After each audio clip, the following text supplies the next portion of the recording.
নিয়েছে। কথা বলেন ঠিক কিনা? এই জন্য রসুল মানলে আল্লাহ মানা হয়ে যায়, নবী মানলে আল্লাহ মানা হয়ে যায়, নবী মানলে আল্লাহ মানা হয়ে যায়, নবীর দল হলে আল্লাহর দল হয়ে যায়, নবীর আদর্শ মানলে আল্লাহর আদর্শ মানা হয়, নবী ভালোবাসলে আল্লাহ ভালোবাসা হয়ে যায়, নবীর পক্ষ হলে আল্লাহর পক্ষ হয়ে যায়, নবীর কথা মানলে আল্লাহর কথা মানা হয়ে যায়। কথা বুঝে তারপর যাবে। এই কোরআন আল্লাহ বললেন ওয়াল্লাযীনা ইউমিনুনা বিমা উনসিলা ইলাইকা ওয়া মা উনসিলা মিন ক্বাবলিক। হুজুর, সফল কাম তারা হবে যারা আপনার উপরে এই কোরআন যাহা নাজিল হয়েছে দৃঢ় চিত্তে ইখলাসের সাথে যারা বিশ্বাস করবে তারা সফল কাম হবে, সফল কাম হয়ে যাবে। এই কোরআনে যাহা আছে তাহা তাদেরকে মেনে নিতে হবে। অর্থাৎ আল্লাহ তো নিজে সরাসরি কোরআন আমাদেরকে ঢেলে দেন নাই, কালবে ঢেলে দিয়েছেন নবী। নবী জবান দিয়ে বলেছেন কোনটা কোরআন হবে কোনটা হাদিস হবে। আল্লাহর নবী জবান দিয়ে বলেছেন, বলার কারণে আমরা বুঝতে পেরেছি এটা কোরআন আর এটা হাদিস। তো বুঝতে অসুবিধা হচ্ছে আপনাদের? হাত উঁচা করে বলেন তো, চুপচাপ বসে রয়েছেন। নারে তাকবীর। প্রিয় উপস্থিতি, খুব মনোযোগ। হাজরাতে ঈসা রুহুল্লাহ বিশাল বড় পাহাড়ের পাশ দিয়ে হেঁটে হেঁটে যান ঈসা নবী। পৃথিবীতে আল্লাহ 4 জন রসুলের উপরে আসমানি কিতাব দিয়েছিলেন। আমার সামনে যে কিতাব, এই যে কোরআন শরীফ আপনারা দেখেন, হযরতে দাউদের উপরে আল্লাহ জবুর নাজিল করেছিলেন। জবুর, শুধু জবুর নাজিল করেন নাই, আল্লাহ দাউদকে কণ্ঠের মুজিজা দিয়েছিলেন। এত সুন্দর লাহান দাউদ নবীকে আল্লাহ দিয়েছিলেন। জবুর শরীফ যখন তেলাওয়াত করতেন একটা সুরে না রে 70টা সুর দিয়ে দাউদ আলাইহিস সালাম জবুর শরীফ তেলাওয়াত করতেন। কয়টা সুর? একসাথে বলেন। আমাদের দেশে একদল শায়েখ নতুন বেরিয়েছে, সুরে ওয়াজ করলে কে ডুবে দাঁত। বুঝতে পারছেন? আমরা যে সুরে ওয়াজ করি এটা বক্তৃতা থাকে, এটা বেদাত। তা দাঁত কোনটা? তেরে জিজ্ঞানোর দরকার, বেটা সুর কি আমি বানাইছি? তো না, কে বানাইছে? বলে আল্লাহ বানাইছে। তো আল্লাহ সুর দিল কে? আর আল্লাহর নবী সুরে কোরআন পড়তে বলল কেন? রব্বে কারীম জান্নাতে সুর দিয়ে এ জান্নাতীদেরকে গান শোনাবে কেন? আল্লাহর নবী নিজে সুরের মাধ্যমে তার নাত পড়তে বলল কেন? সাহাবীরা রাসূলকে বসাইয়া সাহাবে কিরামের মজলিসে নবীজির শানকে সুরে সুরে কেন নাতিয়া পড়ল? ফাজলিমির একটা সীমা থাকে তো। আসলে আমরা আলেমরা হইছি এখন 30 দল, 60 লক্ষ আলেমের দল হইছে 30টি, তো ভাগে পাইলাম 2 লক্ষ করে। শাহজালাল রহমাতুল্লাহ আলাইহি যখন এদেশে এসেছিলেন তখন উনি এক দল, এক মত, এক পথ, এক আকীদা, এক কোরআন, এক সুন্নাহ, এক জিহাদ, এক কথা, এক বাক্য, এক নীতি, এক পথ, এক মত, এক ঈমান, এক আকীদা। কথা বলেন ঠিক না? যার কারণে সারা বাংলাদেশে ইসলামের কালেমার পতাকা উড়িয়েছে। আমরা এত আলেম গুতাগুতি করে শেষ করতে পারতেছি। কি কথা খারাপ হয়েছে ভাই? গুতাগুতি আমাদের শেষ হয়ে যাবে।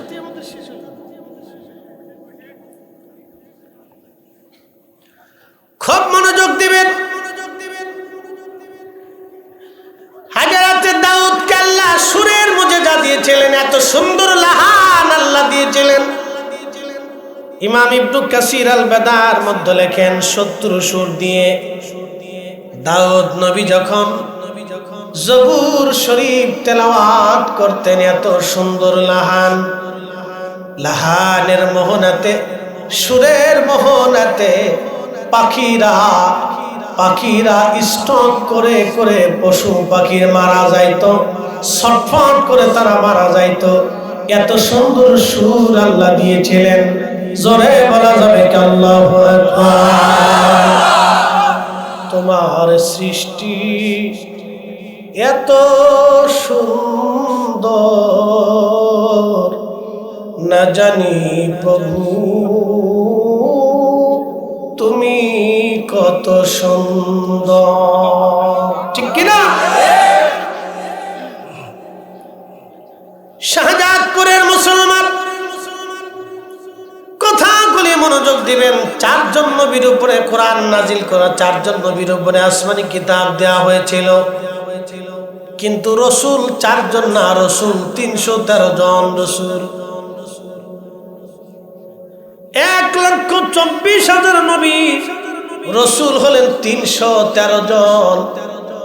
ইমাম ইবনে হিব্বান সহিহ ইবনে হিব্বানের ভিতরে বিশুদ্ধ হাদিসের মাধ্যমে প্রমাণ করেছেন, আল্লাহর নবী নিজে বলেছেন 313 জন রসুল আল্লাহ পাঠিয়েছিলেন, কিন্তু প্রসিদ্ধ রসুল হলো 4 জন। একজন দাউদ আলাইহিস সালাম, জবুর শরীফ আল্লাহ নাজিল করেছিলেন। 2 নম্বর হযরতে মূসা কালিমুল্লাহ, তাওরাত শরীফ আল্লাহ নাজিল করেছিলেন। 3 নম্বর হযরতে ঈসা রূহুল্লাহ, পবিত্র ইনজিল শরীফ যার উপরে নাজিল করেছিলেন। 4 নম্বর হাবিবুল্লাহ, যার উপরে আমার আল্লাহ এই পবিত্র কোরআন নাজিল করেছেন। একবার জোরে বলা যাবে কি মারহাবা? ভুল আছে? সন্দেহ টন্দেহ আছে মনে হয় না? লাউ আনজালনা হাদাল কুরআন আলা জাবাল, আলা জাবালিন লারাআইতাহু খাশিআম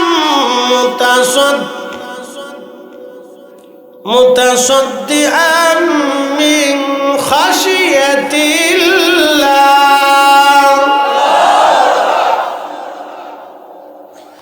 হাবিব, এই কোরআন শরীফ যদি আমি পাহাড়ের উপরে নাজিল করতাম, আপনি উঠেন কে?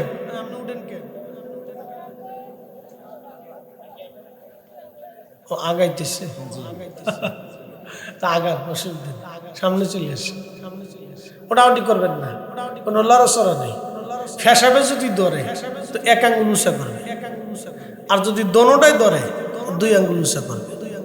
বুঝতে পারছেন? নিম্ন চাপ, বুঝতে পারছেন তো? নিম্ন চাপে যদি দোনোটাই ধরে তাহলে 2 নম্বর সিগন্যালে পড়লে 2 আঙ্গুল উঁচা করবে, আর যদি 1 নম্বর সিগন্যাল থাকে তাহলে 1 আঙ্গুল উঁচা করবে। লড়াচড়া করা যাবে না। আমি আল্লাহর কোরআন শরীফ থেকে বলতেছি, কোরআনের বাক্যগুলি মজা লাগে না? কথা কন না কেন? লাগেনি আপনাদের? লাগবে, কারণ আল্লাহর পবিত্র কালামের কথাগুলি ঠিক করে বিশুদ্ধ কালাম। আমি মনে করি প্রত্যেক মুসলমানের ঘরে ঘরে এই কোরআনের তেলাওয়াত জরুরি। কথা ঠিক কিনা? আগে শাশি নানিরা কোরআন শরীফ পড়তো, গ্রামের বাড়ির ঘর থেকে মুরব্বীদের আওয়াজে কোরআনের আওয়াজ ভেসে আসতো। তখন আর তা আসে না, খালি ফেসবুকের টুপ টুপ টুপ টুপ আওয়াজ হয়, আর শুধু গান বাজনা, টিকটক আবি জাবি, এই সমস্ত মানুষ হায়সার ভিতরে নিমগ্ন হয়ে গেছে। প্রত্যেক মুসলমানের ঘরে ঘরে, প্রত্যেক মুসলমানের হৃদয়ে হৃদয়ে আল্লাহর কোরআনকে বদ্ধ করা উচিত। কথা বলেন ঠিক কিনা? আল্লাহ রাব্বুল আলামিন ডাক দিলেন, হাবিব, এই কোরআন শরীফ যদি আমি পাহাড়ে নাজিল করতাম, আপনি দেখতেন লারাইতাহু খাশিআম মুতাসাদ্দিআম মিন খাশিয়াতিল্লাহ। আমি রবের ভয়ে, আমি আল্লাহর ভয়ে, আমি মালিকের ডরে এই পাহাড় একেবারে মিসমার হয়ে গলে গলে গলে গলে মিশে যাইতো। পৃথিবীর সবচেয়ে বড় পাহাড়ের নাম মাউন্ট এভারেস্ট।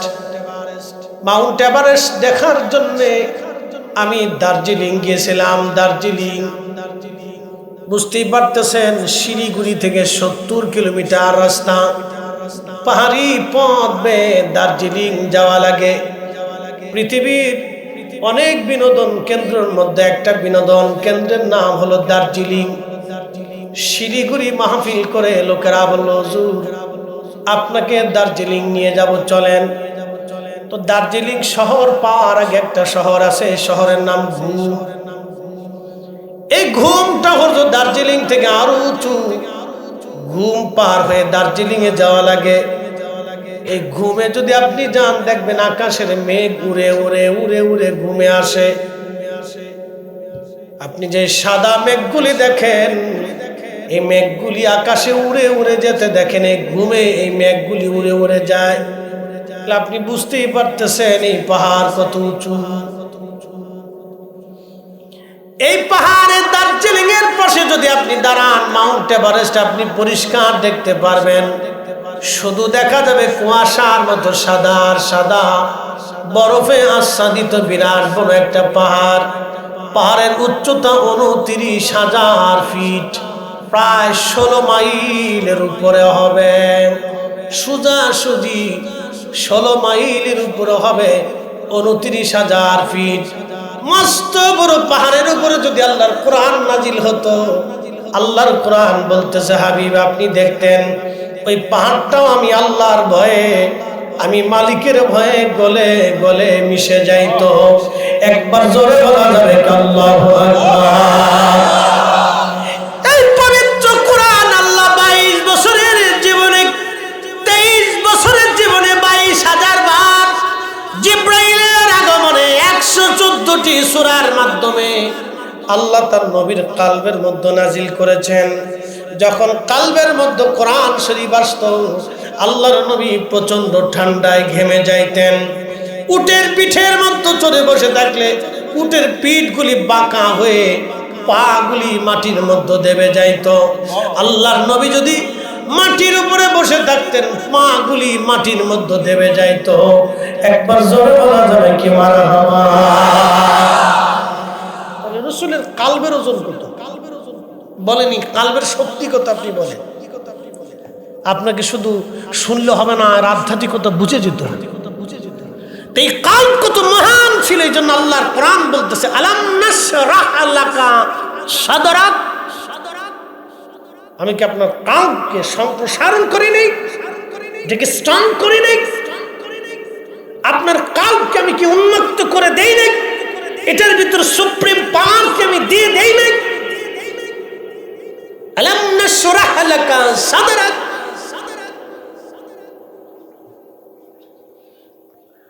প্রিয় উপস্থিতি, শাহজাদপুরবাসী, এই কালব আল্লাহ তার রাসূল কারীমের কাল মুবারক আল্লাহ এমন ভাবে সম্প্রসারণ করেছিলেন। এত মজবুত এই কালব ছিল, এত দামি কালব ছিল, এত মজবুত কালব ছিল। আহা, এই জন্য আল্লাহর নবী মদিনাতুল মুনাওয়ারা বসিয়া আল্লাহর আসমানের খবর নবী বলে দিতে পারতেন, জমিনের শব্দ, জমিনের নিচের সংবাদ নবী দেখতে পারতেন, আসমানে কি হয় এটাও দেখতে পারতেন। ওই মদিনাতুল মুনাওয়ারা বসিয়া নবী জান্নাতের খবর বলতে পারতেন। একবার জোরে বলা যাবে আল্লাহু আকবার। আমি এখানে একটা হাদিস বলে মূল আলোচনা আবার চলে যাব। কিতাব সহিহুল বুখারীর কিতাবুস সালাতের বাবু সালাতুল কুসুফে একটা হাদিস আসছে। সালাতুল কুসুফ কি? সূর্যগ্রহণের নামাজ। ওঠেন কেন, কই যান? গেলে গা মাহফিলে বইবেন না। শোনেন, এর ভিতরে যারা আছেন যদি চলে যাওয়ার নিয়ত থাকে তাহলে এক্ষুনি চলে যাবে, এরপরে কোনো উঠাউঠি চলবে না। ওই ভোগীযোগী আমার কাছে অনার নাই, ও দিন মরে গেছে। কি কথা বলেন? ভোগীযোগী চলবে না, বসে থাকে ও আশ শুনতে হবে। আমরা এখানে ওই আজারে বাজারে গান গাওয়ার জন্য কিন্তু এখানে আসিনি। কি কথা ঠিক কিনা? কোরআন সুন্নাহ থেকে বলার জন্য আসছি। এই ব্যক্তিরা অনেক কষ্ট করে এই বাগানটা সাজাইছে, বাবা অনেক কষ্ট হয়েছে, অনেক পরিশ্রম হয়েছে, বহুদিনের পরিশ্রমে এটা ফসল। যদি শুনে না যান তাহলে ওনাদের কষ্ট হবে, আর যদি আপনি চলে যান তাহলে আপনার জীবনটা বৃথা হবে। পায়ে ধরে হলো আপনাকে বসাইতে হবে। আচ্ছা বলেন তো, গ্রামের ওই ফানা যদি আগুন লাগে আপনারা কি কেরোসিন নিয়ে যাবেন? যদি হিন্দুর বাড়ি হয় জোরে কর, একবারে সোজা হিসাব কোনো গরমিল নেই। ও শিয়াল যতদিন বসাবেন ততদিন এই মুরগি শেষ করে ফেলবে। কি কথা বল না কেন? ততদিনই শেষ হবে, আর খালি পরে কানবেন যে ওইলোটা কি। ভোট দেওয়ার সময় 500 টাকায় ভোট বিক্রি হয়ে যায়। 500 টাকা হলে 6 জনের ভোট দেয়। আমি দিতে পারি আপনার মুসলমানের এক জবান দিবার চাই দিলাম না, 500 টাকা ভোট বিক্রি করে ফেলছি। পরে কান দেখা রাস্তা হইল না কেন? রাস্তা কেমন হবে? বুটাবুটির সময় তার এই 50 কোটি টাকা খাইয়ে ফেলছেন, এই 100 কোটি টাকা সে নির্বাচনে নষ্ট করছে। এই 100 কোটি টাকা কি উঠাবে না? খালি 100 কোটি উঠায়, 100 কোটি উঠানোর পরে আরো 900 কোটি উঠায়, অতিরিক্ত 900 কোটি নিয়ে এসে সুইস ব্যাংকে জমা করে। উচিত কথা বললে তো ফরিদ সাহেবের ভাত থাকবে না।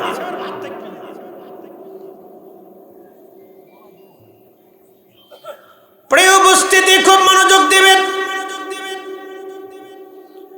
আল্লাহর নবী সালাতুল কুসুফের নামাজে নামাজ পড়তেছিলেন। আল্লাহর হাবিব নামাজ শেষ, যাই নামাজ থেকে আল্লাহর নবী সরাসরি দাঁড়াইয়া আসমানের দিকে হাত বাড়াই দিলেন। সাহাবীরা বলেন, হুজুর জীবনে কোনোদিন এরকম নামাজ দেখি নাই হুজুর, যাই নামাজে দাঁড়াইয়া কেন আসমানে হাত বাড়াইলেন? আল্লাহর হাবিব ডাক দিয়ে বলে, সাহাবীরা রে, আমি আল্লাহর জান্নাত দেখেছিলাম, জান্নাতের মধ্যে খুবই সুন্দর জান্নাতি আঙ্গুর ফল দেখেছিলাম। আমি মদিনার মানুষের জন্য ওই আঙ্গুর আনার জন্য হাত বাড়িয়ে দিয়েছিলাম।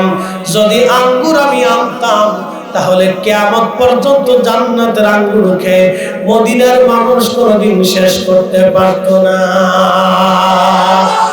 একসাথে বলেন আল্লাহু আকবার। মদিনাতুল মুনাওয়ারায় আমার নবী জান্নাতে হাত বাড়ায় দেয় আঙ্গুর আনার জন্য। সাহাবীরা, আমি যদি আঙ্গুর আনতাম তাহলে আঙ্গুর আনলে মদিনার মানুষ কিয়ামত পর্যন্ত এই আঙ্গুর খেয়ে শেষ করতে পারত না। সাহাবীরা রে, এইখানে দাঁড়াইয়া আমি রব্বুল আলামিন আমি রাসূল জাহান্নাম দেখলাম, আমার রব আমার জাহান্নাম দেখাইলেন। সাহাবীরা রে, আমি জাহান্নামের ভিতরে অধিকাংশ শুধু নারীদেরকে দেখেছি, মহিলা মহিলা। এবার বেটিটা আমার আর খাইতে দিত না, কাজ হয়ে গেছে। ওদিক কি দেখছি, মহিলারা কি আছে? এরা কি দেখতেছে? আমরা বাইরে ফেলছে রে। মা বোনেরা, শুধু নারী আর নারী জাহান্নামে। সহিহ বুখারীর হাদিস। সাহাবীরা জবাব দিল, ইয়া রাসূলুল্লাহ, কোন কারণে নারী জাতি জাহান্নামে যাবে? বলে, কুফরি করার জন্য নারীরা জাহান্নামে যাবে। বলে, হুজুর তারা কি আল্লাহর সাথে কুফরি করবে? বলে, না। তাহলে আপনি নবীর সঙ্গে কি তারা কুফরি করবে? বলে, না। তাহলে হুজুর কার সাথে তারা কুফর করবে, কার সাথে তারা নাশুকরিয়া করবে? বলে, স্বামীর সঙ্গে তারা কুফর করবে। বলে, হুজুর সেটা কেমন? বলে, তুমি তোমার স্ত্রীকে যদি সারা জীবন ভরণ পোষণ দাও, তার প্রয়োজন তুমি যদি তার মিটাও, জীবনের কোনো এক বেলায় যদি তার প্রয়োজন তুমি পুরা করতে না পারো, তোমার স্ত্রী বলেই ফেলবে, স্বামীরে সারা জীবনও তোমার কাছ থেকে কিছুই পাই না।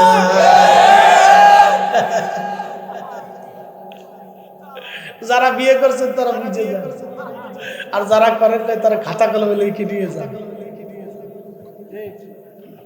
পৃথিবী উল্টে যাবে, আল্লাহ রাসূলের কথা মিথ্যা হবে না।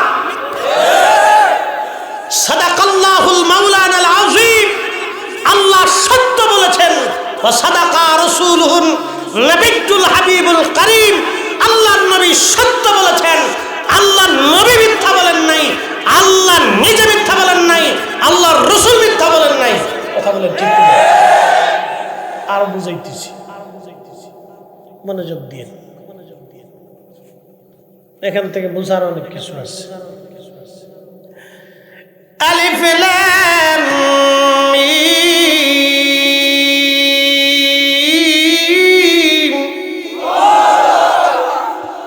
কে বলছে? সরাসরি বলছে? সরাসরি কি আপনাদের কি বলছে? কার কাছে আসছে? আল্লাহর নবীর কালবে আগে আল্লাহ ফেলছে, এই কাল থেকে নবীজির জবান দিয়ে বের করছে। আলিফ লাম মিম যালিকাল কিতাবু লা রাইবা ফীহি হুদাল লিল মুত্তাকিন।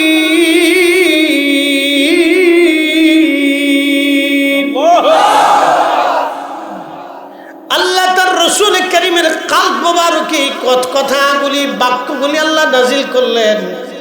আল্লাহর নবী জবান দিয়ে বললেন, সাহাবীদের সামনে বললেন, আবু বকর, ওমর, উসমান, আলী, তালহা, জুবাইর, আব্দুর রহমান ইবনে আউফ, সাদ বিন আবি ওয়াক্কাস, আবু উবাইদা ইবনে জাররাহ, সাদ ইবনে জুবাইর, আহা হযরত আবু হুরায়রা, আম্মা জান আয়েশা, খাদিজাতুল কুবরা, তাহেরা তাইয়্যিবা আম্মা জান হযরত সাউদা, আম্মা জান উম্মে হাবিবা, উম্মে সালমা রিদওয়ানুল্লাহি তাআলা আলাইহিম আজমাইন।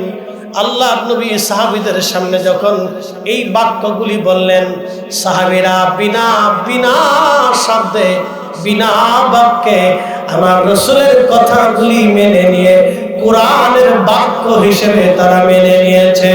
কথা বলেন না কেন, ঠিক কিনা? আমার নবীকে সত্যবাদী জেনে, হক জেনে, হক জেনে, সত্যবাদী জেনে, নির্ভুল জেনে, আইব মুক্ত জেনে, দোষ মুক্ত জেনে, নিষ্পাপ মেনে আমার রাসূলের কথাগুলি সাহাবীরা মেনে নিয়েছে। কথা বলেন ঠিক কিনা?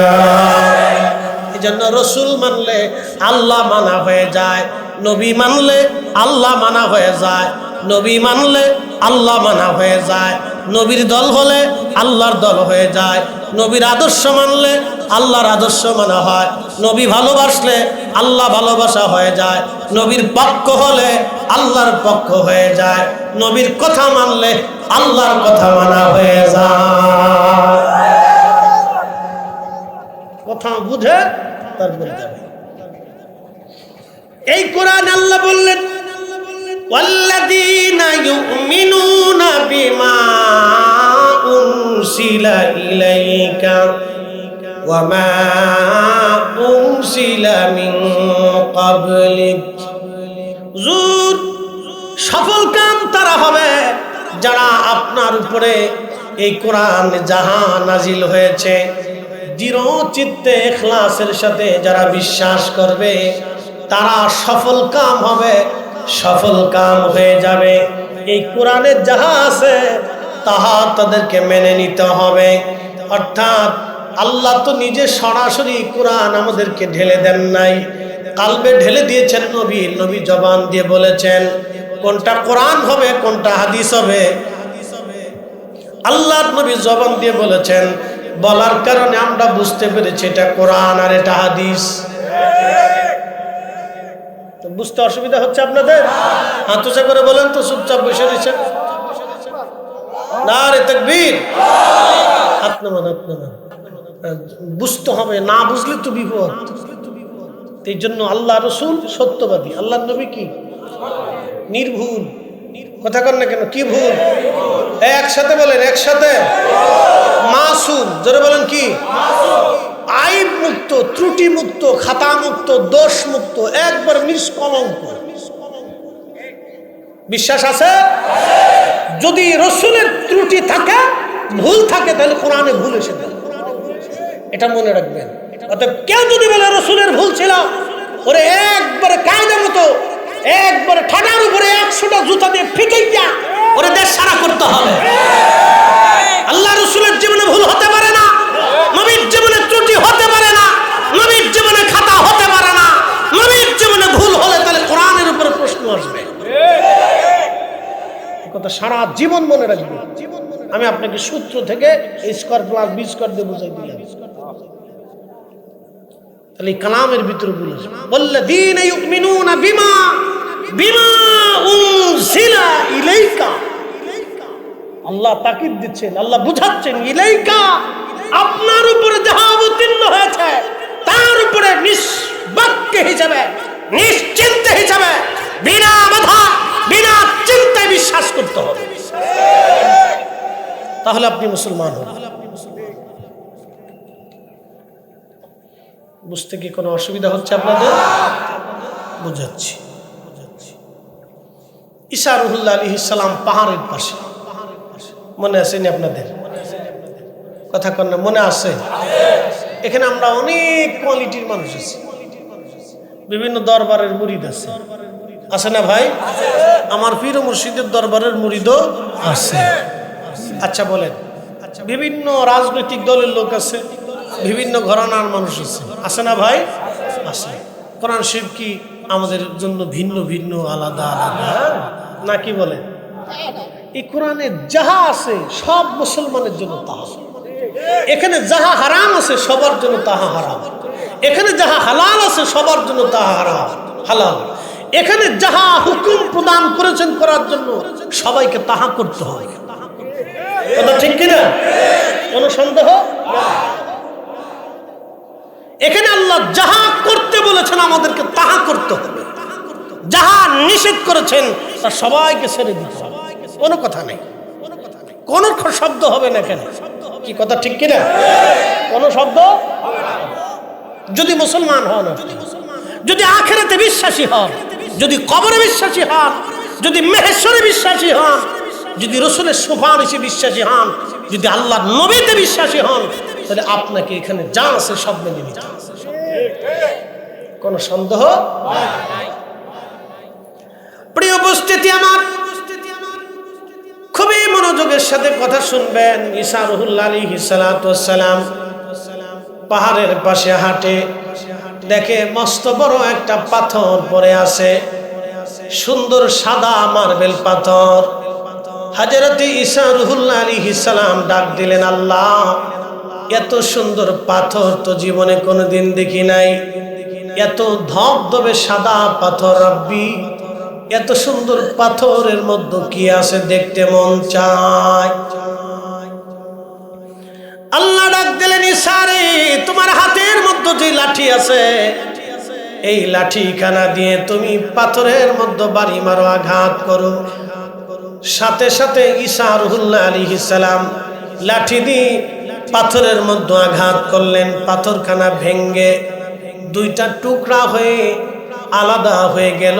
ঈসা নবী লক্ষ্য করলেন পাথরের ভিতরে একজন আল্লাহর বান্দা, সবুজ পোশাক পরিহিত, সবুজ লাঠির উপরে ভর দিয়ে দাঁড়ায়া দাঁড়ায়া আল্লাহর জিকির আদায় করতেছে। জোরে বলা যাবে কি মারহাবা, লা ইলাহা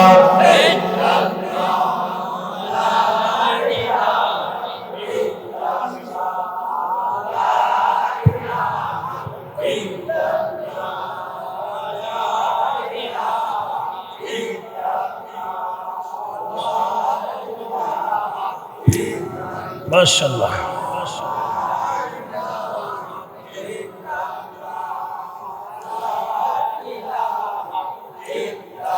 আসিয়া বলে আল্লাহ আল্লাহ, ফেরাউন দিছে কত জালাম।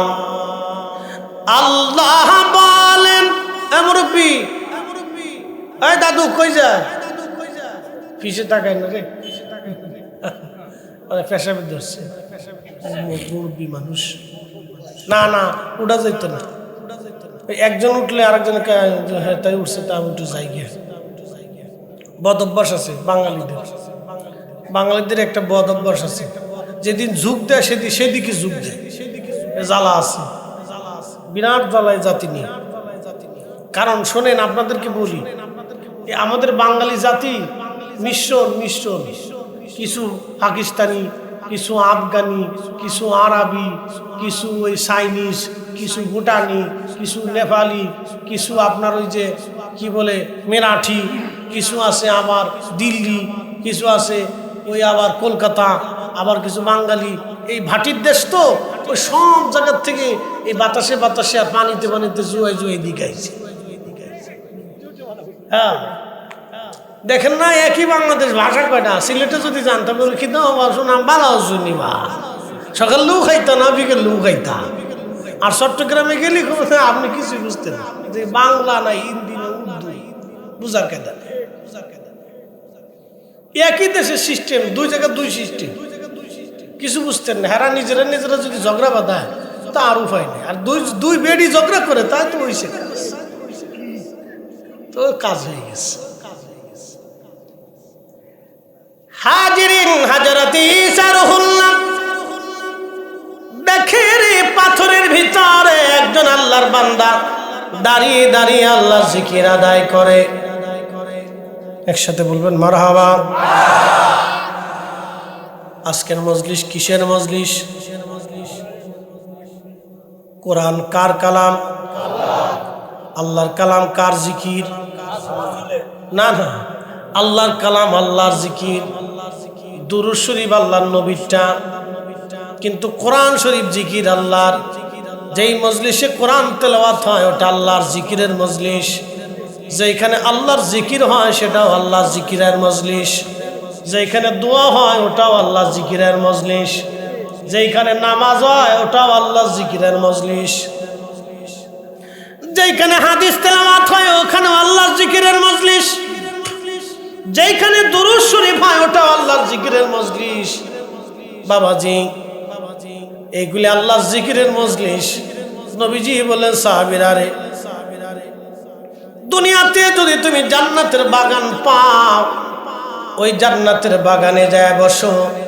সাহাবীরা বললেন মা রিয়াজুল জান্নাহ ইয়া রাসূলুল্লাহ, নবী গো জান্নাতের বাগান তো চিনলাম না। আমার নবী বললেন হিয়া হিলাকুজ জিকির, দুনিয়ার জান্নাতের বাগান যদি খুঁজো তাহলে খোদার জিকিরের মজলিস তুমি তালাশ করে দেখো, ওটাই আল্লাহর জান্নাতের বাগান। একবার জোরে বলা যাবে কি আল্লাহু আকবার? কিসের মজলিস? জিকিরের। জোরে বলেন কিসের? কিসের বাগান? জান্নাতের বাগান। এনে জান্নাতের বাগানে বসবেন, দোয়া জামাতের সাথে করবেন। একার চাইতে জমাতে ভালো, বলে দিয়ে যাই। নামাজ কি একা পড়বেন না জমাতে পড়বেন? একার চাইতে জমাতে পড়া ভালো। এই যে মাহফিল হচ্ছে, জিকির হচ্ছে কার? একা করা ভালো না জমাতে করা ভালো? জমাতে করা ভালো। মাহফিল জমাতে ভালো। জমাত হইলি হিলাকুজ জিকির রিয়াজুল জান্নাহ, এটা বেহেশতের টুকরা হয়ে যায় যদি জমাতে হয়। আর যদি জমাত না হয় তাহলে আপনি একা থাকবেন, এটা জান্নাতের বাগান হবে না। আর যখন একাধিক লোক নিয়ে একসাথে করবেন এটা জান্নাতের বাগান হয়ে যাবে। একসাথে বলবেন আল্লাহু আকবার। ওটা মিলাদের নামে হোক, তাফসীরুল কুরআন মাহফিলের নামে হোক, ও ওয়াজ দোয়ার মাহফিলের নামে হোক, ও সালানা ইসলাহি জলসার নামে হোক, ও ইসলাহি মাহফিলের নামে হোক, ওটা ইস্তেমার নামে হোক, ওটা আপনার ওই কি বলে দোয়ার মাহফিলের মাধ্যমে হোক, ওটা হালকা জিকিরের মাধ্যমে হোক, ওই ইসলামী জলসার নামে হোক, যেই নামে হোক, নাম জারি হোক, কাজ কিন্তু একটাই। কি কথা বলেন না কেন? কাজ কয়টা? একটাই। কাজ ঘুরে ফিরে একটাই। ও কাজ কিন্তু ঘুরে ফিরে একটাই। মাহফিল শেষে দোয়া হবে কার কাছে? একসাথে বলেন তো, চাবো কার কাছে? মিলাদের পরে শেষে দোয়া হয় কার কাছে? না, ওইটা রসুলের কাছে চায়। হ্যাঁ, তো খালি বেদাত বেদাত কে শিখলেন কে? না, আজেরে খালি সমাজের ভিতরে ফেতনা সৃষ্টি করবেন না। এই ফেতনার কারণে আজকে আমরা মুসলমান ভাগে ভাগে ভাগ হই, একবারে দলে দলে দলে দলে উপদলে দলে উপদলে গোত্রে গোত্রে কমে কমে ভাগ হয়েছে। একটা আরেকটার দেখতে নিন, একটা আরেকটার দেখতে নিন। কি কথা বল না কেন? এগুলি করবেন না, কোনো মতেই করবেন না। চলুক, আল্লাহ রসুলের দুরূদ চলতেছে, তো জমাতে হচ্ছে, আলহামদুলিল্লাহ করুন। কি কথা ঠিক কিনা? সে তো দুরূদ শরীফে করতেছে, জিকির হচ্ছে, দোয়া হবে, এরপরে একটু তাবারক হবে, আল্লাহর বান্দা খুশি মানে যদি আপনাকে খাওয়াইতে চায় খাওয়ান। আল্লাহ রাসূল সহিহ বুখারীতে বলছে, উম্মত তুমি জাহান্নাম থেকে বাঁচো, তোমার ভাইকে একটা খুরমা খেজুর খাওয়াইয়া হলো জাহান্নাম থেকে বাঁচার চেষ্টা করো। এখানে অনেক হাজিরা সম্ভবত আছেন, দেখবেন মদিনাতে গেলে মদিনার ছোট ছোট বাচ্চারা অরিজিনাল মাদানি যারা, তারা খেজুর নিয়ে আসে। খেজুর এনে এনে ওহুদে ঘুরে, মদিনা দিয়ে ঘুরে, তারপরে ওই যে জিয়ারাত যে জায়গাগুলি আছে এই জায়গাগুলি খেজুরের ওই কার্টনগুলি নিয়ে নিয়ে বাচ্চারা ঘুরে আর সবাই খেজুর খাওয়ায়। একসাথে বলবেন না মারহাবা? সবাই কি খাওয়া? খেজুর খাওয়া। আচ্ছা আপনারা বলেন তো, হজে যারা যায় পার্সেন্টেজ হিসেবে তারা কি সবাই দরিদ্র? 95% লোক হলো ধনী, পয়সাওয়ালা। কি কথা ঠিক কিনা? 95% লোক কি পয়সাওয়ালা যারা হজে যায়। তো তাদেরকে খাওয়ায় মাদানীরা যে আপনারা খান। কেন? মেহমান হিসেবে খায়। ওই যে আল্লাহ রাসূল বলছে, তোমরা একটা খেজুর দিয়ে হলো মেহমানদারি করে হলো তুমি জাহান্নাম থেকে বাঁচার চেষ্টা করো। একসাথে বলবেন আল্লাহু আকবার। এই জন্য আপনার বাড়িতে যদি একজন মেহমান যায়, কিছু না হলেও এক গ্লাস পানি দিয়ে হলো আপনি খাওয়াইয়া তার মেহমানদারি করেন। এই নীতি যেন থাকে। আপনি জীবনে কোনোদিন মাদানি বাড়িতে গেলে, আল্লাহু আকবার, অরিজিনাল যারা মাদানি আনসারি এদের বাড়িতে গেলে জীবনে আপনাকে একটা খেজুর না খাওয়া হলো আসতে দিন। আমি এবছর হজে গেছি, তা আমার এই হেরেমে বসে রয়েছে। আমি তো দীর্ঘ সময় ওই আসরে যাইতাম, একবারে মাগরিব এশা পরে এক উজুতেই এশা পরে আমি চলে আসতাম। হেরেমে বসতাম, একবারে আসরের সময় যায় বসতাম, আসরের নামাজ পড়ে বসে কোরআন তেলাওয়াত করতাম, হাদিস পড়তাম। তো হেরেমে দীর্ঘ সময় বসে থাকতে থাকতে আমি চিন্তা করতাম যে অজু যাতে ছুটে না যায়। তো অনেক সময় অ্যাসিডিটি হইতো, খাইলে অ্যাসিডিটি হয়, মানে গ্যাস হইতো। আমি খাইতাম না, আমি একবারে শুধু মাঝে মধ্যে একটু জমজম খাইতাম। তো পানিও কম খাইতাম যে পেশাবে যাতে না ধরে। তো আমি যেহেতু এক উজুতে থাকতে হবে, আবার উজু করতে গেলে জায়গা ছুটে বের হয়ে যাওয়া লাগবে, আবার আসা বিরাট ঝামেলা। তো এই জন্য আমি এক উজুতেই বসে থাকতে চিন্তা করতাম যে হেরেম এখান থেকে যাওয়া যাবে। তো মাঝে মধ্যে খেজুর টেজুর নিয়ে আসতাম, আমি খাইতে অপরাগ আমি না করতাম। একটা আরবিরা খুব বেজার হয়ে যেত, আমার উপর রাগ করতো, তুই খাবি না কে? আমি দিতেছি তুই খাবি না কে? আমি বেজার হতাম। আমি তার বুঝাইতে পারতেছি না যে আমার সমস্যা, এটা বুঝাইতে ও জোর করে আমার খাওয়াবে, তুই খাবি না কে? খাইতেই হবে তো। খেজুর নিয়ে আসতো, বিভিন্ন খাবার নিয়ে আসতো, আমার জোর করে খাওয়াবে। তারা মেহমানদারিটাকে এইভাবে প্রাধান্য দেয়। এটাকে এগুলি আপনারা এনকার করবেন না, মানে খারাপ মনে করবেন না। মুসলমান খাওয়া নিষেধ করবেন না। আপনি খেজুর পারেন খেজুর খাওয়ান, বিরিয়ানি পারেন বিরিয়ানি খাওয়ান, খিচুড়ি পারেন খাওয়ান, ভাত পারেন খাওয়ান, বিস্কুট পারেন খাওয়ান, যেটা হালাল খাবার হলেই চলে। ঠিক আছে কিনা? কি খাবার? হালাল খাবার। একটা খেজুর দানা হলেও খাওয়াই হলেও জাহান্নাম থেকে বাঁচার চেষ্টা করো। আল্লাহ রাসূল বলেছেন, যদি তা না পারো তাহলে তোমার ভাইয়ের সাথে একটা মুস্কি হাসি দাও। একসাথে বলবেন আল্লাহু আকবার। কি হাসি দাও? মুস্কি হাসি দাও। আমরা এটাও ভুলিয়ে গেছি। আর আমরা দেশের ফুলাফানের কথা তো কইলাম আপনি, খালি মোটর সাইকেল পালিয়েছি। ও বাপ চিনে না, তালুই চিনে না, খালুই চিনে না, ফুবু চিনে না, ও উস্তাদ চিনে না, মুরব্বী চিনে না, দাদা চিনে না, কিচ্ছু চিনে না, খালি সামনে ভম ভম ভম ভম ভম ভম। সালাম কালাম কিচ্ছু নেই। দিন দিন দিন দিন যত যাচ্ছে আদব উঠে যাচ্ছে। মুসলমানের সন্তানদের আদব থাকতে হবে। কথা বলেন ঠিক কিনা? আদব থাকতে হবে, অবশ্যই আদব থাকতে হবে।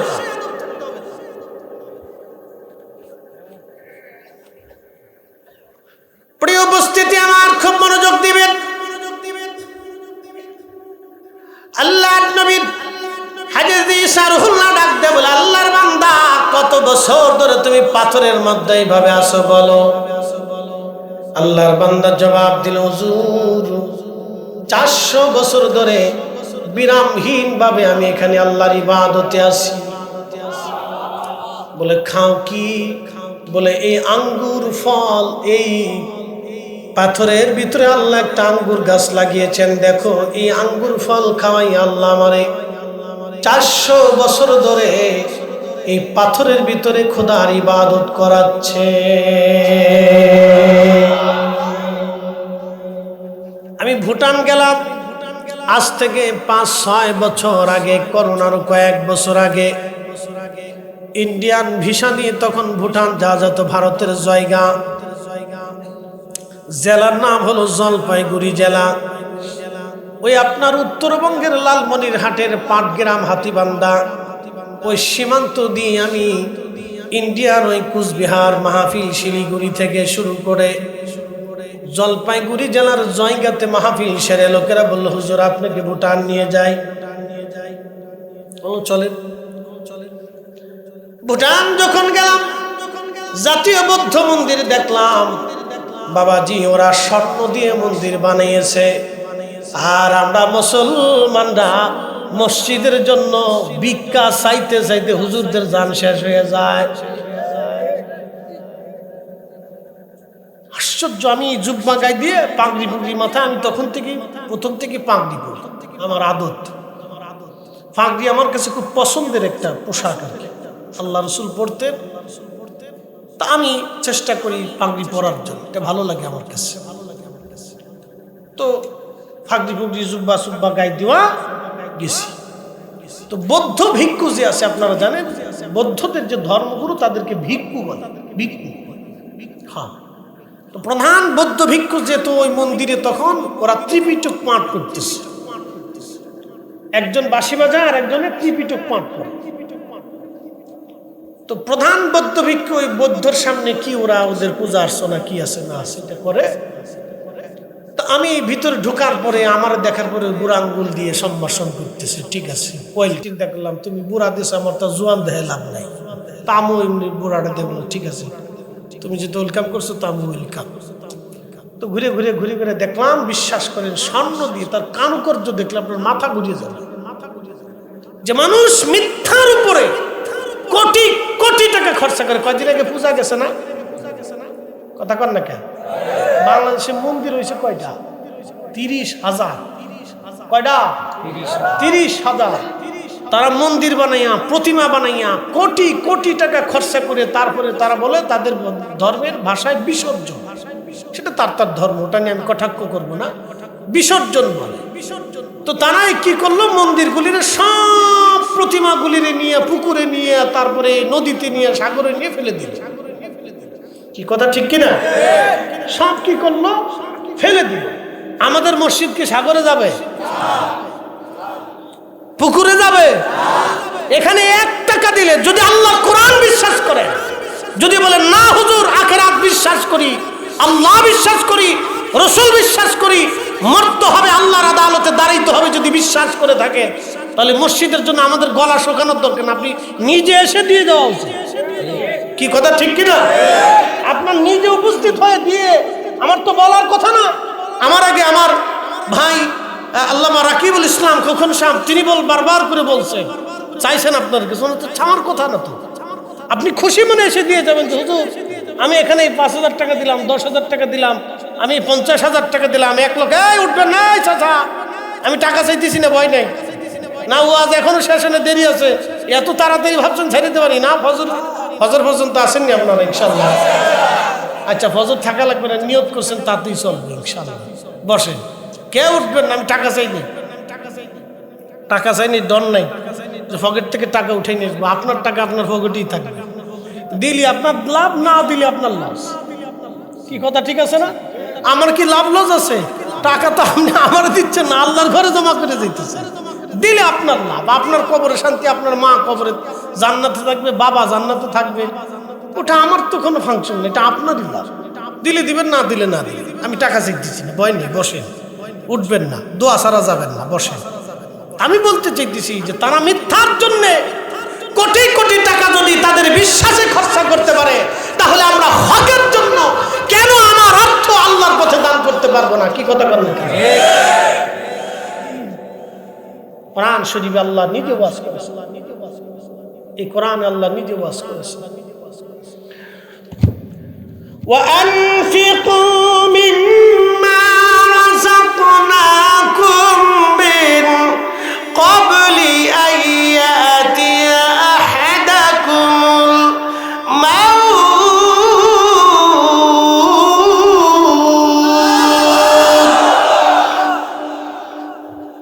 বান্দা তোমাকে রিজিক আমি আল্লাহ দিলাম, সম্পদ আমি আল্লাহ দিলাম, কে দিছে? আচ্ছা বলেন তো, ধান লাগাবেন, আপনাদের দেশে কত শতকে বিঘা? 33% বিঘা হয়, আমাদের ফরিদপুরে 52% বিঘা।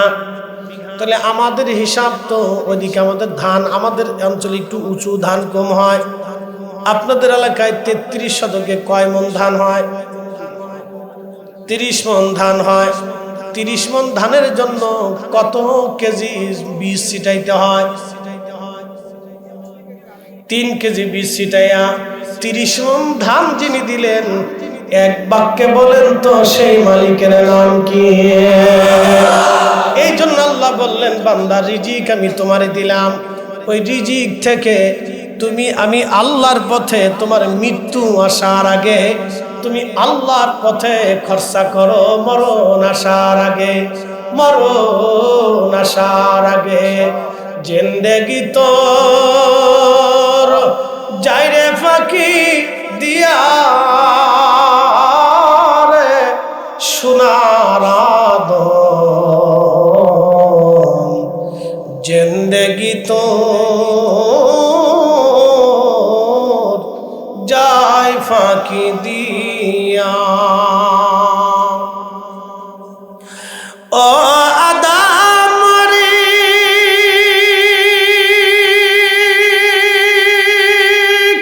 পাক ধরিয়ে গেছে দাড়ি, দন্ত মাসে গোটা চারি,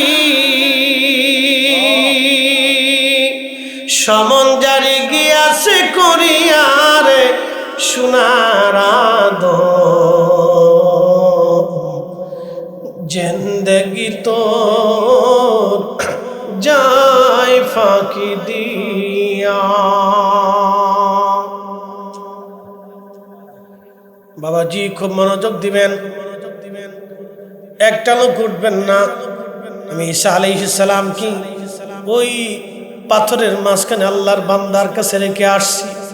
তারপরে চমকপ্রদ আশ্চর্য কিছু কথা আছে, শুনে যাবেন। কিন্তু তার আগে আমি শুধুমাত্র কমিটির অনুরোধে আপনাদের কাছে, একটা লোক উঠবেন না, লড়াচড়া করবেন না। যদি মন চায় যে হুজুর মরণ আসার আগে কিছু মসজিদে দিয়ে যাব, শুধু লোকেরা রুমাল নিয়ে যাবে, এই যাওয়ার ভিতরে খুশি মনে দিবেন, আর এর ভিতরে আমি কিছু সময় জিকির করব, উঠবেন না। যার যার রুমাল গুলি নিয়ে যাবেন।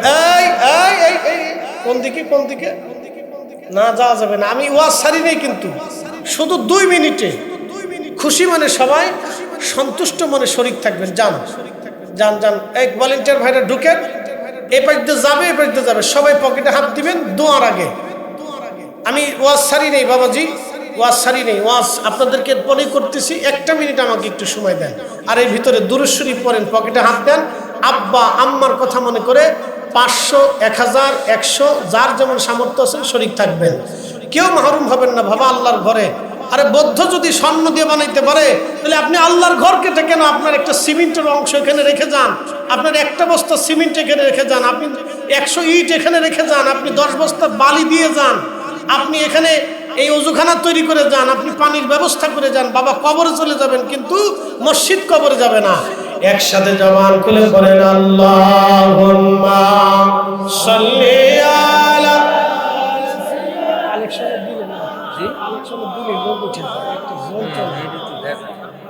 এই উঠে কে? আরে সর্বনাশ, টাকা দিয়ে কি চলে যেতে বলছি আমি?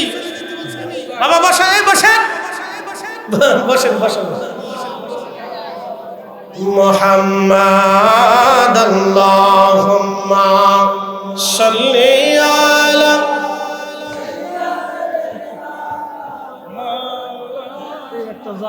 টাকা দুললি সব টাকা দুললি ওয়ালা আলি সাইয়্যিদিনা। হযরত ঈসা রুহুল্লাহর কথা বলছিলাম। ঈসা নবী ডাক দিয়ে বলেন, আল্লাহর বান্দা, কত বছর ধরে আপনি পাথরের মধ্যে আছেন? বলে হুজুর 400 বছর ধরে পাথরের মধ্যে আমি আছি। বলে কি করেন? 400 বছর ধরে আল্লাহর ইবাদত করি। খান কি? বলে এই আঙ্গুর ফল আল্লাহ এই পাথরের ভিতরে লাগিয়েছেন। 400 বছর ধরে আল্লাহর নিয়ামত জান্নাতি খাবার খেয়ে বেঁচে আসি। বলে আল্লাহর বান্দা 400 বছর ধরে বিরামহীন ভাবে দুনিয়ার সব জঞ্জাল ঝামেলা মুক্ত হয়ে রব্বুল আলামিন আপনাকে দিয়ে এখানে আল্লাহর ইবাদত করিয়েছে।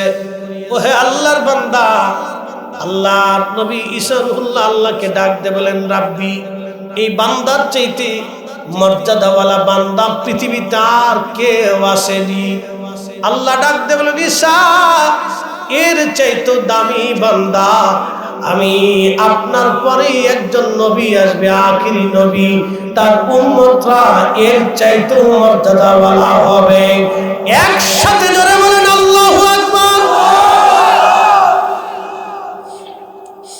এবার বুঝাই, আখিরি নবীর উম্মতরা হবে এর চাইতে দামি। ঈসা রুহুল্লাহ ডাক দেয়া বলেন, রব্বুল আলামিন কিসের কারণে দামি হবে? আল্লাহ ডাক দিলেন, ঈসা রে, আমি আখিরি নবীর উম্মতের মধ্যে বিশেষ বিশেষ কিছু সময় মুহূর্ত ইবাদতের মর্যাদা মূল্য আমি আল্লাহ দিয়ে দিব। ওই মর্যাদা মূল্যের কারণে যেমন লাইলাতুল বারাত, এরপরে লাইলাতুল কদর, জুমার রাত, এরপরে 2 ঈদের রাত, এই রাতগুলিতে যারা আল্লাহর ইবাদত করবে জেগে জেগে জেগে জেগে, কিয়ামতের মাঠে তাদের দিল মরবে না, তাদের দিলগুলি জিন্দা থাকবে, দিলগুলি জিন্দা থাকবে। বলেন মারহাবা।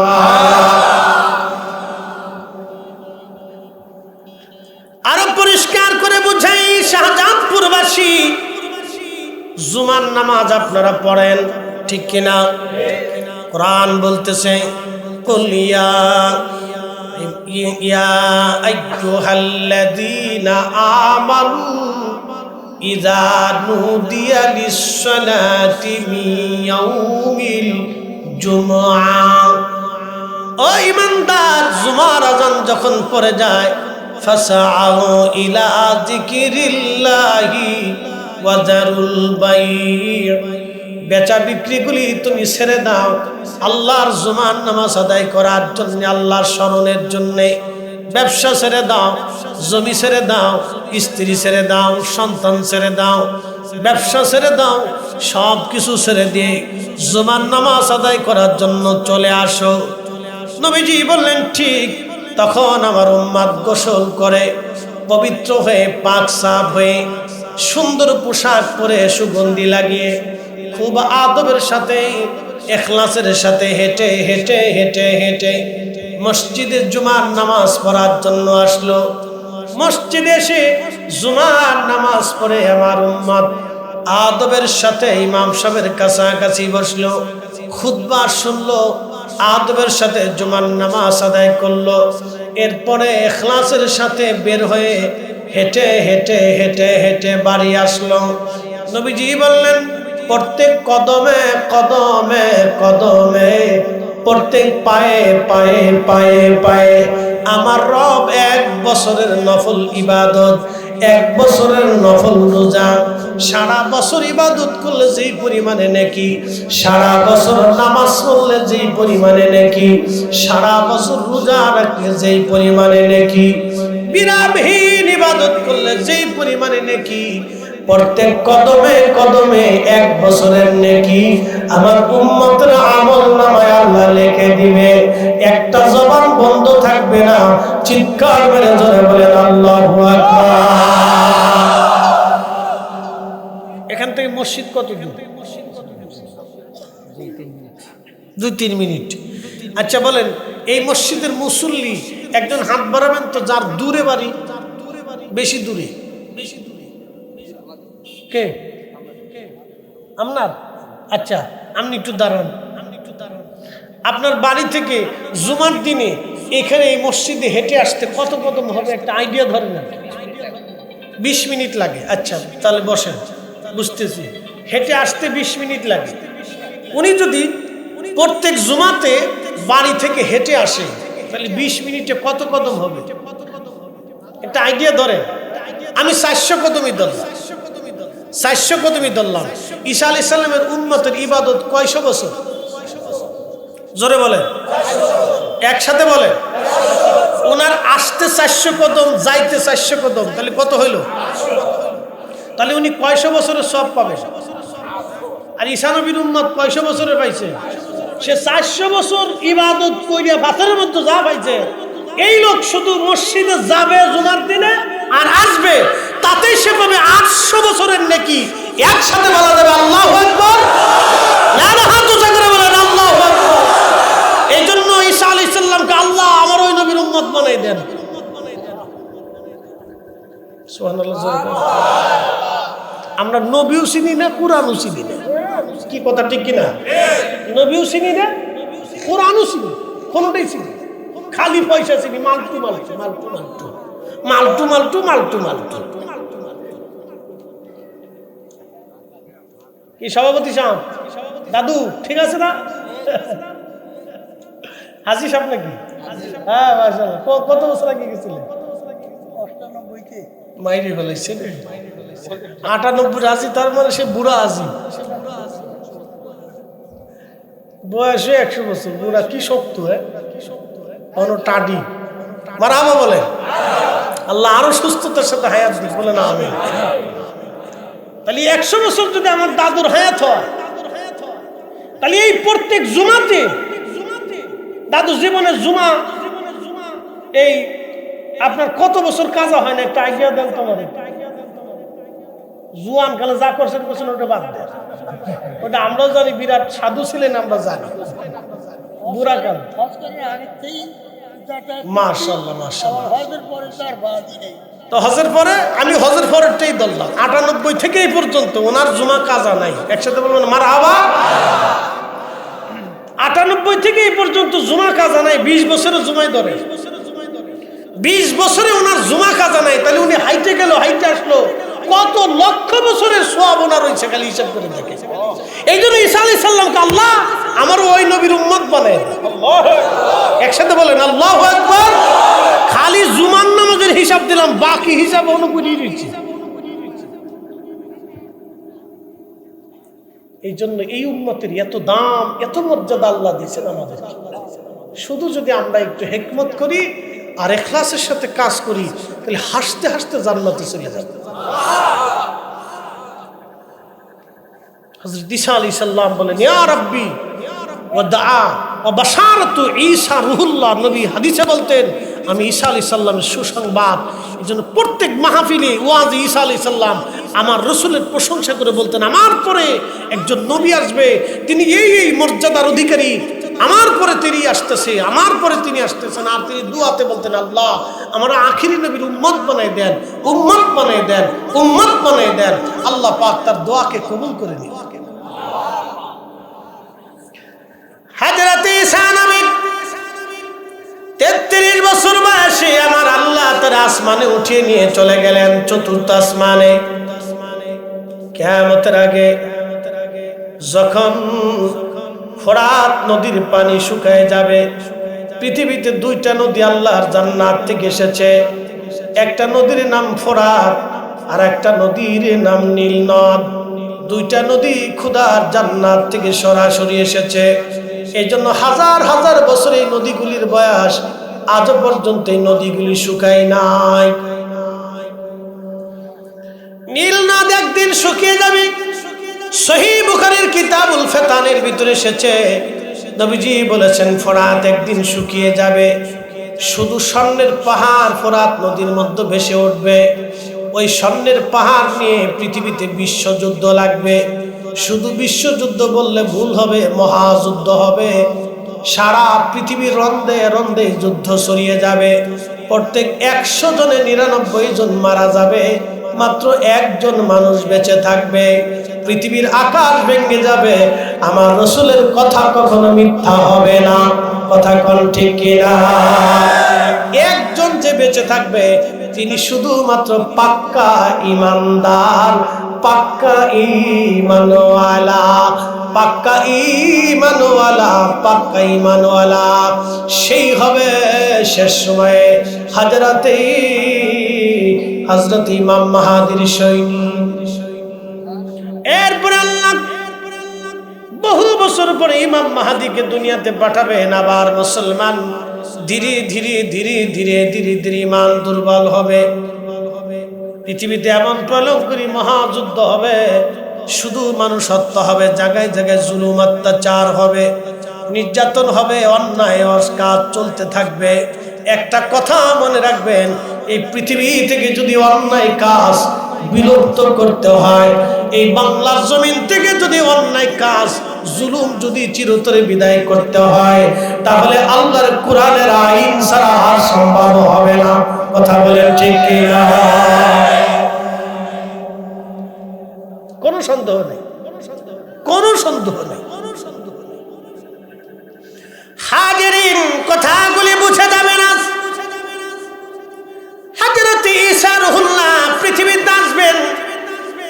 বর্তমান বাইতুল আকসা, যেখানে গাজা নাম ছিল আসকালান, এখানে এখন যেরকম ভয়ঙ্কর যুদ্ধ হচ্ছে আপনি জানেন না এর ভয়াবহতা।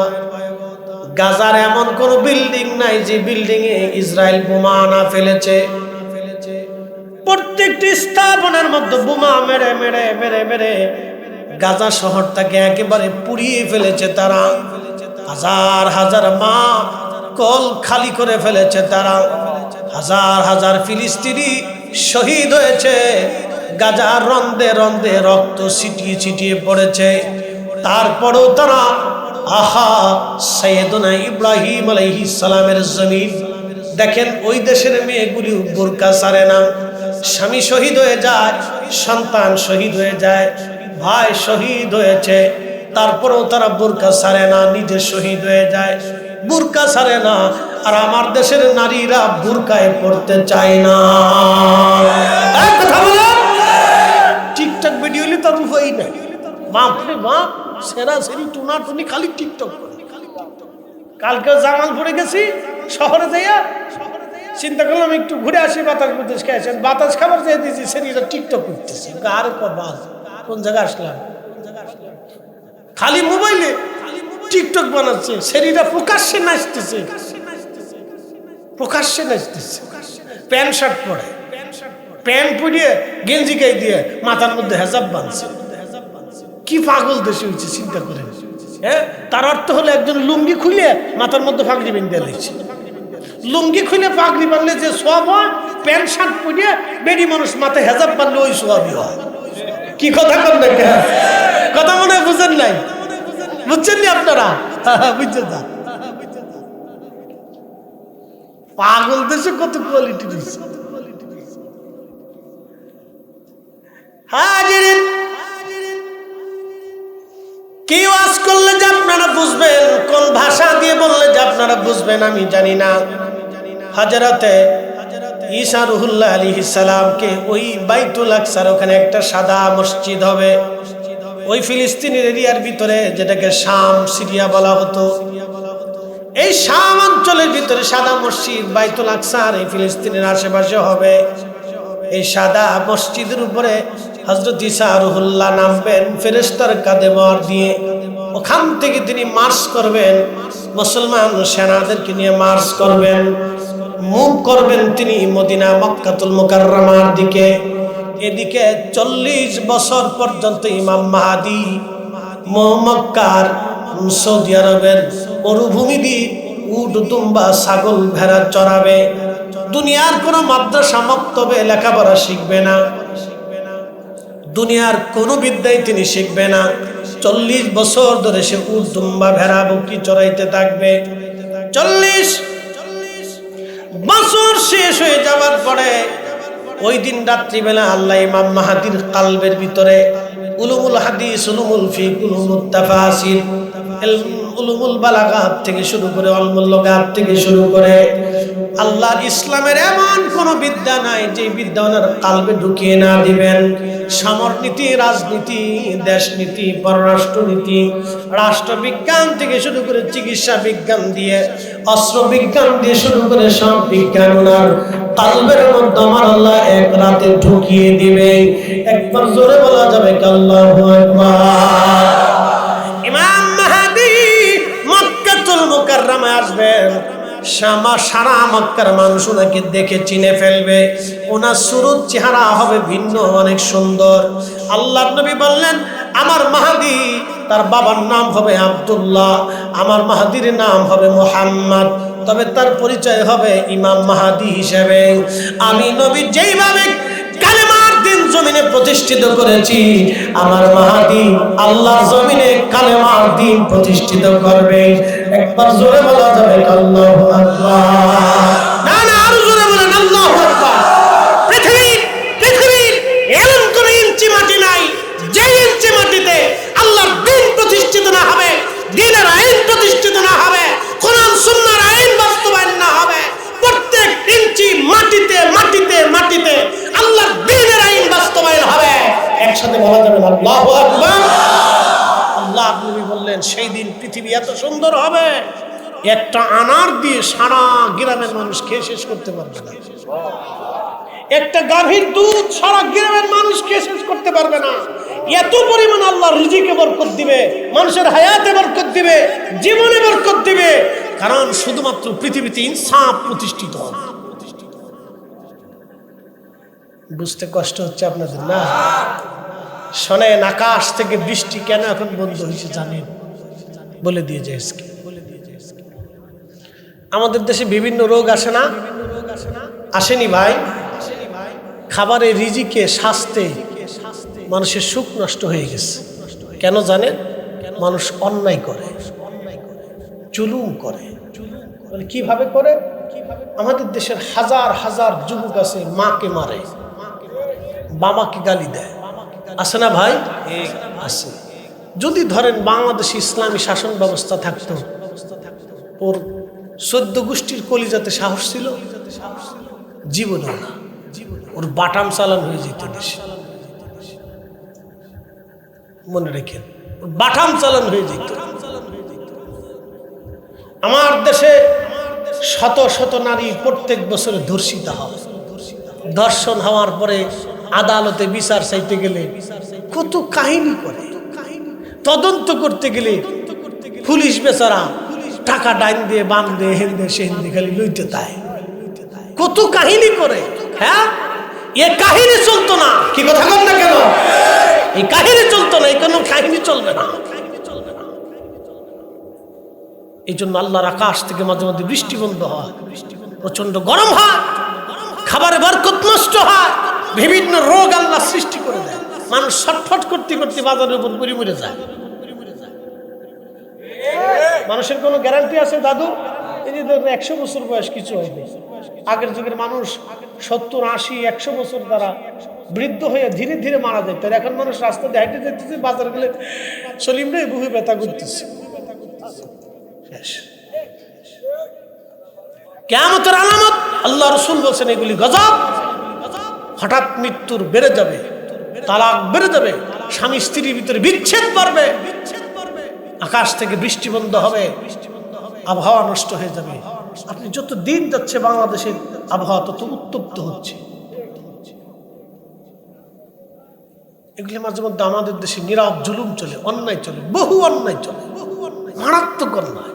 আপনি জানেন কত মা আদালত প্রাঙ্গণে নিভৃতে চোখের পানি ফেলে ফেলে কাঁদে, বিচার পায় না।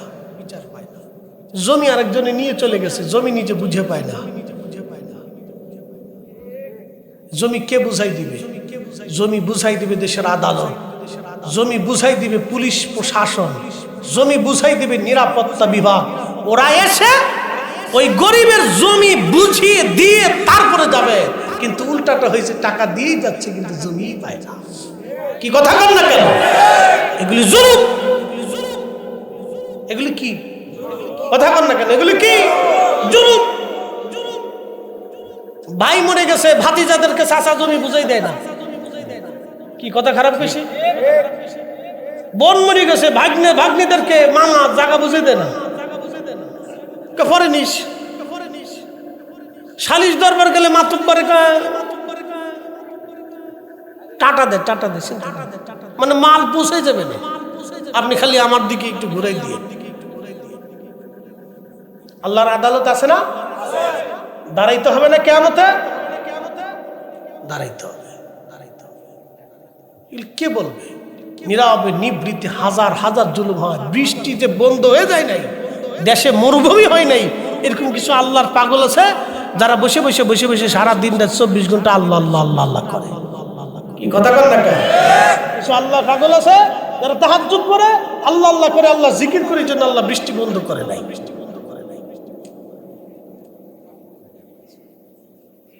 বাবাজি, হক কথা তিতা লাগে, তবে একটা কথা মনে রাখবেন, আমি যাহা বলি দিন শেষে আপনাকে এবং আমাকে মাটির নিচে চলে যেতে হবে। এই যে আব্বুজির বয়স 100 বছর হয়ে গেছে, এখানে অনেক বয়স্ক লোক আছে। 150 বছরের কেউ আছে এখানে? তার অর্থ কি? 150 বছর আগে যারা এই পৃথিবীর উপরে ছিল আজকে সব মাটির সাথে মিশে গেছে।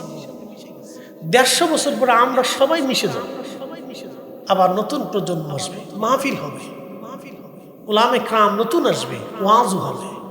এই কোরআন 150 বছর পরে থাকবে। জোরে বলেন, জোরে বলেন। কিন্তু আজকে যারা অন্যায় করতেছে তারা আর বোন আমার কথা বুঝে বাড়ি যাবে, ওরা মাটির সাথে মিশে যাবে, অস্তিত্বহীন হয়ে যাবে। এর জন্য পৃথিবী থেকে আপনাকে আল্লাহ এবং তার রসুলকে খুশি করে যেতে হবে। আল্লাহ এবং তার রসুলকে খুশি করে যেতে হবে। আল্লাহ এবং তার রসুলকে খুশি করে যেতে হবে। আল্লাহ এবং তার রসুলকে খুশি করে যেতে হবে। বলে হুজুর আল্লাহর সাথে রসুল বললেন কেন? এই জন্যই বললাম আমিনু আমানু আমিনু বিল্লাহি ওয়া রাসূলিহি।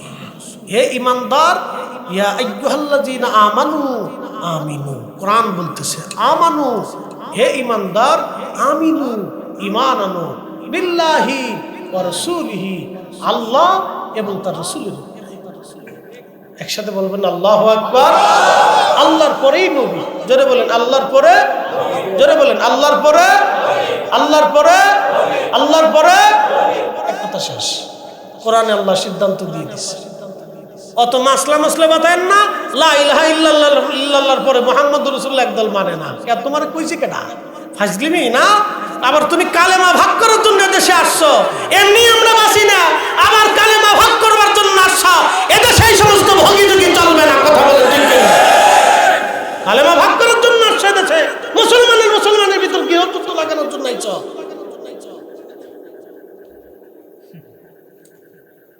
এমনি দেশের মানুষ হাজার হাজার ঘুষখোর, সুদখোর, আকাম্মে ওয়াকাম্মে আজারে বাজারে আমরা এগুলির সাইজ করতে পারতেছি না। এরপরে মনে হয়েছে আমরা মুসলমানের ভিতরে কালেমা নিয়ে ঝগড়া বাঁধাই দিচ্ছে।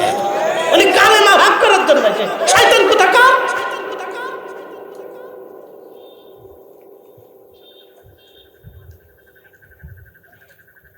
এগুলি চলবে না, এগুলি চলবে না। আল্লাহর কোরআন যেভাবে সিদ্ধান্ত দিচ্ছে ওইভাবে আমরা মেনে চলবো, ঠিক কিনা?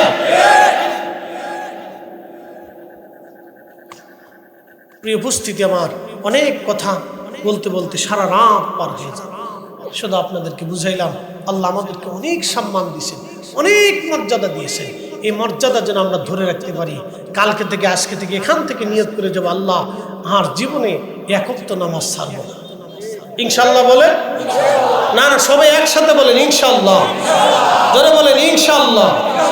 আর একটা কথা মনে রেখে যাবেন, আজ একটা কথা মনে রেখে যাবেন, আমার পীর ভাই যারা আছেন তারা মনে রেখে যাবেন, আমার প্রত্যেকটা মুসলমানই আমার ভাই। কথা ঠিক কিনা? আমরা সবাই কি ভাই? কথা বলেন, আমরা সবাই কি ভাই? এক কোরআন, এক আইন, এক বিধান, এক সুন্নাত, এক জীবন, এক কথা। আমরা প্রত্যেকটা মুসলমান ভাই। মিলাদ, কিয়াম, আমরা যারা কিয়াম করি, যারা দাঁড়াই, তারা সির্ফ আল্লাহর নবীর ইজ্জতের জন্য দাঁড়াই। এখানে চেয়ারম্যান, মেম্বার, এমপি, মন্ত্রী, মিনিস্টার এগুলোর জন্য আমরা দাঁড়াই না, সির্ফ আল্লাহ রসুলের ইজ্জতের জন্য দাঁড়াই। কথা ঠিক কিনা? আপনার যদি ভালো না লাগে দাঁড়ায় না, কিন্তু যারা দাঁড়ায় তাদেরকে খারাপ বলবেন। কি কথা ঠিক কিনা? ঝগড়া করবেন না, দাঁড়াইছে দাঁড়াই থাকুক, যে বসে রয়েছে এখন আর বসে রয়েছে তার আর জোর করার দরকার নেই, গুতাগুতি করার দরকার নেই, ঠিক কিনা? এগুলি এখন আমাদের সময় না, এগুলি আমাদের সময় না, এগুলি সময় না। তবে সে যখন বুঝবে সে এমনি দাঁড়াবে। কারণ ইমাম মালিক, আমার ভাইরা গেছেন, হাজী সাহেবরা আছেন, উলামা ইকরাম আছেন। ইমাম মালিক রাহিমাহুল্লাহ পৃথিবীর 4 ইমামের এক ইমাম। আল্লাহু আকবার। ওনার নাম মসজিদে নববীতে আমি স্বর্ণাক্ষরে সাহাবা ইকরামের নামের পরে লেখা দেখছি। আল্লাহ, চারজন ইমামের নাম, ইমাম আবু হানিফা, ইমাম মালিক, ইমাম আহমদ ইবনে হাম্বল, ইমাম শাফিঈ, চারটা মাযহাবের ইমামের নাম মদিনার মসজিদ নববীর ভিতরে সাহাবে কেরামের নামের পরে লেখা। আপনি জানেন তারা কত সম্মানিত? 80 বছর মদিনার সীমানার ভিতরে ইমাম মালিক জুতা পরেন নাই। আপনি যারা হজে গেছে, যদি আপনি শুধু খালি পায়ে হাঁটেন, আল্লাহু আকবার, প্রচন্ড গরমে আপনার পা ফুসকা পড়ে ঘা হয়ে যাবে। 80টা বছর একজন আশিক রাসূল জুতা পরেন নাই, থুতু নিক্ষেপ করেন নাই, পায়খানা পেশাব মদিনার হাউদের ভিতরে পরেন নাই।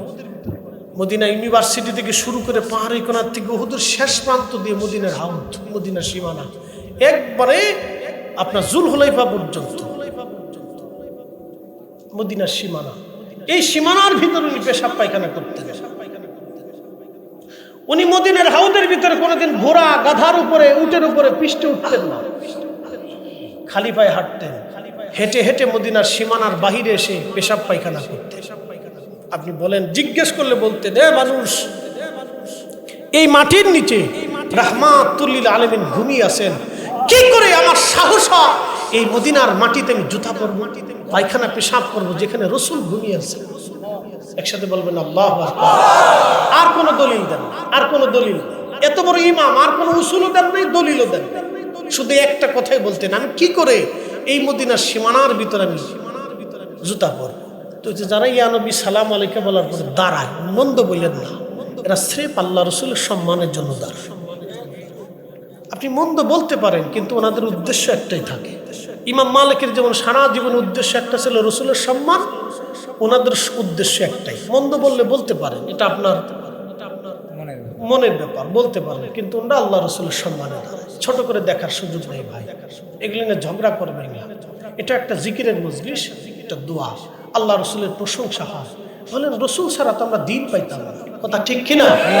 ওনার দন্ত মোবারক উহুদে শহীদ হয়েছে, আমার ভাইরা এখানে আছেন, সেই মসজিদ এখনো উহুদে আছে, যেখানে আল্লাহ রসুল জোহর এবং আসরের নামাজ পড়েছিলেন। জোহরের নামাজ পড়ার পর ওইখানে বসেছিলেন, আসরের নামাজ পড়ার শেষ সময় কাফেররা প্রিয় নবীজির উপর আক্রমণ করলেন। ওই সময় দন্ত মোবারক শহীদ হয়ে গেল, নবীজিকে নিয়ে যাওয়া হলো উহুদের সেই ফাঁকা জায়গাতে। এখনো সেই ফাঁকা জায়গা আছে। আল্লাহর কোরআন আমার হাতে, একটা শব্দ মিথ্যা বলবো না বাবাজি। ওই মালিকের হাতে আমার জীবন, আমার মৃত্যু। আজকে সেই উহুদের বর্ণনাটা আপনাদেরকে দিয়ে চলে যাই। প্রিয় উপস্থিতি আমার, সেই ফাঁকা জায়গায় আল্লাহ রসুলকে নিয়ে যাওয়া হলো, জিব্রাইল ফেরেশতা এবং কয়েকজন সাহাবী সহ নবীজিকে নিয়ে যাওয়া হলো সে ফাঁকা জায়গা। এবছর হজ থেকে ফেরার পথে মদিনার একটা দিন আমার বাকি আছে, শুধু মন কাঁদতেছিল আমার বারবার, আমি একটু রাত্রিবেলা যাব। দিনে তো বহুবার উহুদে গেছি, একটু রাত্রে যাব। বিশ্বনাথ আলিয়ার প্রিন্সিপাল, কামিল মাদ্রাসার প্রিন্সিপাল সাহেব আমার সাথে ছিলেন। ফেন্সুগঞ্জ আলিয়ার সিলেটের ভাইস প্রিন্সিপাল সাহেব, আমরা একসাথে হজ করছি, একই রুমে থাকছি। আমাদের জালালাবাদী একজন ছিলেন, তারপরে গজনবী, তিনি লন্ডনে এক আলেম, তিনি আমার সাথে ছিলেন। আমরা একসাথে সেই উহুদে গেলাম। আল্লাহর কসম করে বলি, 5-6 জন মিলে আমরা রাত্রিবেলা গেলাম। যাওয়ার পরে যেখানে আল্লাহর নবী বিশ্রাম করেছিলেন, ওইখানে যাওয়ার পরে দেখি আমরা যখন উঠলাম তখন বাতাসের সাথে শুধু সুঘ্রাণ ভেসে আসতেছে। আল্লাহর কসম, কোরআন শরীফ আমার হাতে, আমার প্রত্যেকটা পশম দাঁড়ায় গেল। যে আমাকে নিয়ে গেছে সে বলতেছিল, মামা আমি 80 দশক থেকে মানুষকে হজে নিয়ে আসি, জীবনে রাত্রিবেলা কোনোদিন এখানে আসিনি। আজকে আপনার পিরাপিরিতে আজকে আমার নসিব হয়ে গেল। মামা এত সুঘ্রাণ আসতেছে। ওই যেখানে আল্লাহর নবী বিশ্রাম করছিলেন ওই জায়গাটা সিমেন্ট দিয়ে সৌদি প্রশাসন আটকাই দিছে, যাতে ভিতরে কেউ না যায়, ওখানে কেউ অপবিত্রতা না করে, সেভ করার জন্য শুধু জানালার মতো একটু কেটে রাখছে। বিশ্বাস করেন, আমরা বেয়ে উঠে জানালার ভিতর দিয়ে মুখ লাগায় ফাঁকা জায়গা দিয়ে, না ভিতর থেকে এমন সুঘ্রাণ আসতেছিল, আল্লাহু আকবার, আল্লাহর কসম 1450 বছর পরে আল্লাহর নবীর সুঘ্রাণ আসতেছে, বেহেশতের সুঘ্রাণ। পৃথিবীর কোন আতরের সাথে সুঘ্রাণের কোনো মিল হবে না। যিনি আমাকে হজে নিয়ে গেছিলেন তিনি বললেন, মামা আমি বাইতুল আকসাতে গিয়েছিলাম। বাইতুল আকসাতে সেই পাথরের উপর যে পাথরে নবীজি কদম রেখেছিলেন, সেই পাথরে প্রিয় রসুলের পায়ের ছাপ এখনো আছে। ওই পাথর থেকে যেই ঘ্রাণ আসে, উহুদ থেকে এখান থেকে সে একই রকম ঘ্রাণ আসে। বলে যে পৃথিবীর কোন আতরের সাথে ঘ্রাণ আপনি মিলাইতে পারবেন না। ছোট করে দেখার সুযোগ নেই বাবা। আল্লাহ রসুলের কোনো বিষয়কে ছোট করে দেখবেন না, দেখলে আপনার জীবনের ক্ষতি হয়ে যাবে। প্রিয় ভাই আমার, আমরা প্রত্যেকজন মুসলমান, আমাদের কোরআন একটা, আমাদের রসুল একটা।